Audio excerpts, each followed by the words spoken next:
Velliangiri கோசாலையோட managing trustee. இந்த பொங்கல் பண்டிகைக்காக இந்த நம்ம ஜல்லிக்கட்டு காளைகள்லாம் இங்கே கொண்டு வந்திருக்கோம். நம்மகிட்ட அங்கே நம்ம கோசாலையில் 3300 மாடு இருக்கு.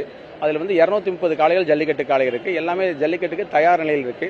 இந்த வருஷம் ஒரு 12 ஜல்லிக்கட்டுக்கு எங்களுக்கு அழைப்பு வந்திருக்கு. எல்லா 12 ஜல்லிக்கட்டுக்கு நாங்கள் கலந்துக்க போகிறோம். அலங்கநல்லூர், பாலமேடு, அவனியாபுரம், சிவகங்கை மாவட்டத்தில் ஒரு 6-7 ஜல்லிக்கட்டுக்கு போகிறோம். ராமநாதபுரம் மாவட்டத்துக்கு 2 ஜல்லிக்கட்டுக்கு அழைப்பு வந்திருக்கு, போவோம். இனி மறுபடியும் ஜல்லிக்கட்டுக்கு அழைப்பு வர போகும்போது எல்லா ஜல்லிக்கட்டுக்கும் நம்ம காளைகள் கலந்துக்கும். நம்ம வெள்ளிங்கிரி கோசாலை காளைகள் தென் மாவட்டங்களில் ரொம்ப ஃபேமஸான காளைகள். ஏன்னா அதிகமாக நம்ம காளைகள்கிட்ட யாரும் பக்கத்தில் வர முடியாது. அதை பிடிக்கிறதும் ரொம்ப சிரமம். அந்த அளவுக்கு நாங்கள் ஒரு வருஷம் பூரா ட்ரைனிங் கொடுத்து அந்த காளைகளை நல்ல பர்ஃபெக்ட் ஜல்லிக்கட்டுக்கு அருமையான கண்டிஷனில் வச்சுருக்கோம். ரெண்டாவது, இப்போ இந்த பொங்கல் பண்டிகைனாலே இப்போ ஜல்லிக்கட்டு பொங்கல் பண்டிகை நம்ம தமிழரோடைய பாரம்பரியமான ஜல்லிக்கட்டு விளையாட்டு ரொம்ப சிறப்பு வாய்ந்தது.